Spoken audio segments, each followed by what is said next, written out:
Omega just released a new Speedmaster. What's new?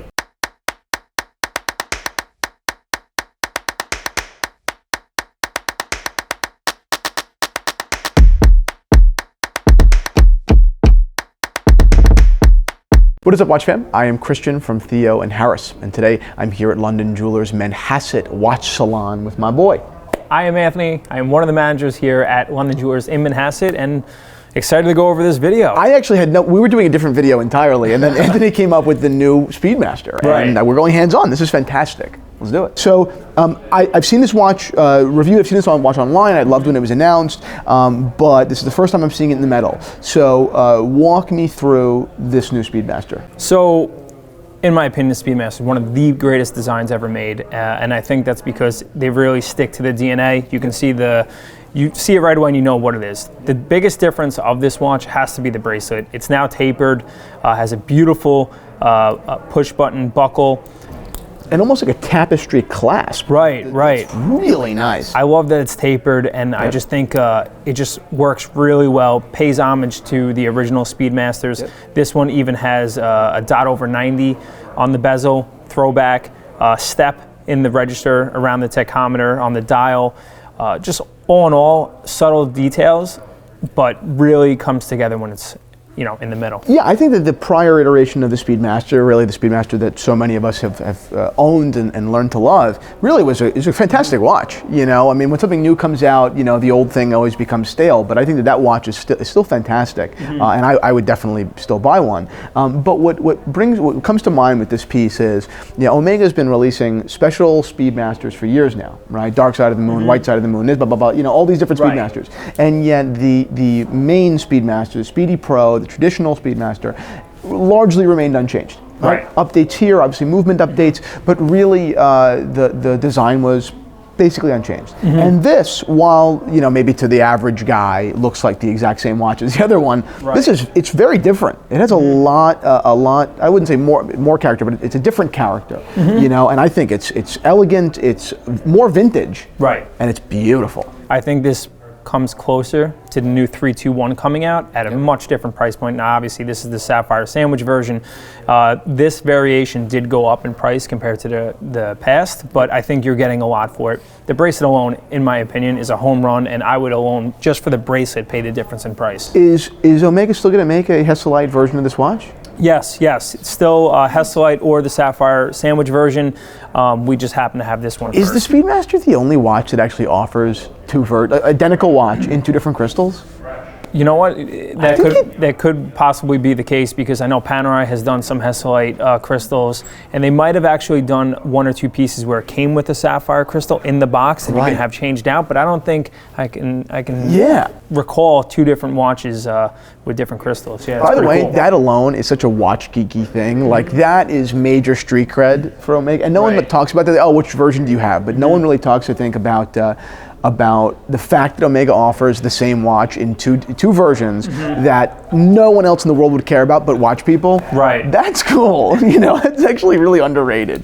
The other note that I wanted to talk about was other brands have done this before, and I think that it's an interesting tactic, releasing certain new alterations to pieces in precious before they do it in steel. And Omega did the same thing with this, correct? They did it on the 50th anniversary, the all gold with the burgundy bezel and dial, I believe, and that had the similar bracelet. And they decided to put it in production with the stainless steel version, which I think is a home run. I think when a watch is 42 millimeters, having it taper a bit, I think just wears really well on the wrist, and this does that. Omega has grown and matured into a brand that I think 10 years ago people wouldn't have expected. Omega is like a huge luxury player now. It's amazing.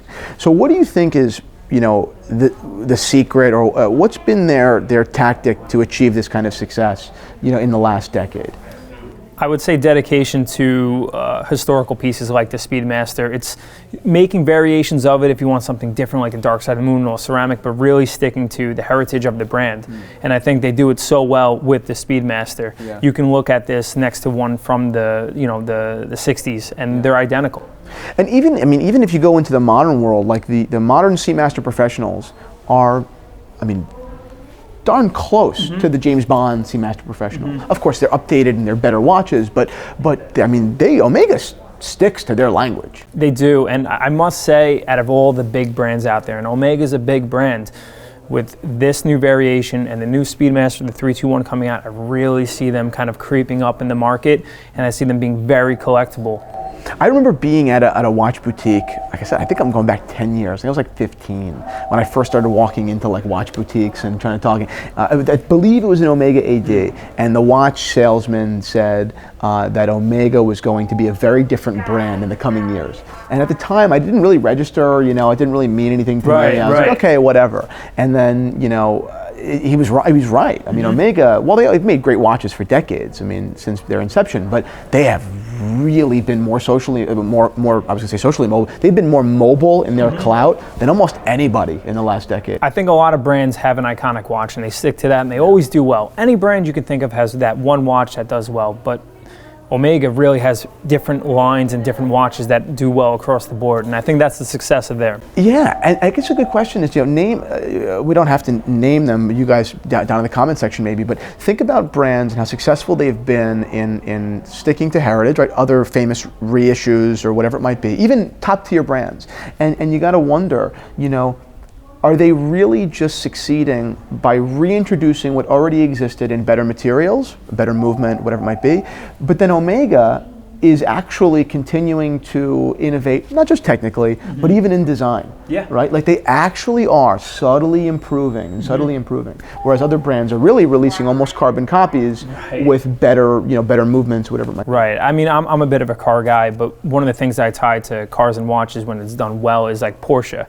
You can see a slow evolution of the 911 and still know what it is, and I think Omega does that with the Speedmaster. It is different from the original, but very small, subtle details to make a better watch, but still have the DNA of the original. Totally. Dude, thank you for bringing this watch out. I did not expect this. We had a total different video plan, so this was off the cuff. But I love this watch. I would buy this watch in 2 seconds. You know, if you have any questions, please contact us. This is the first one we have in. It's a sold order, but this is going to be a piece that we're going to have plenty of eventually.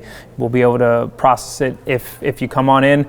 Right now, hard to get, but by the time you're watching, maybe it's sitting in the case, so let us know. Yeah, which is amazing too. Like Omega's actually a brand that says from day one, this will be available. Like, you know what I mean? Like you will be able to buy this from your AD. So just find your AD, London here, and speak to them, as opposed to other things which is not so easy. So thank you, dude. Yeah, again. My pleasure. Thank you all for watching. Click like and subscribe if you liked this video and want to see more.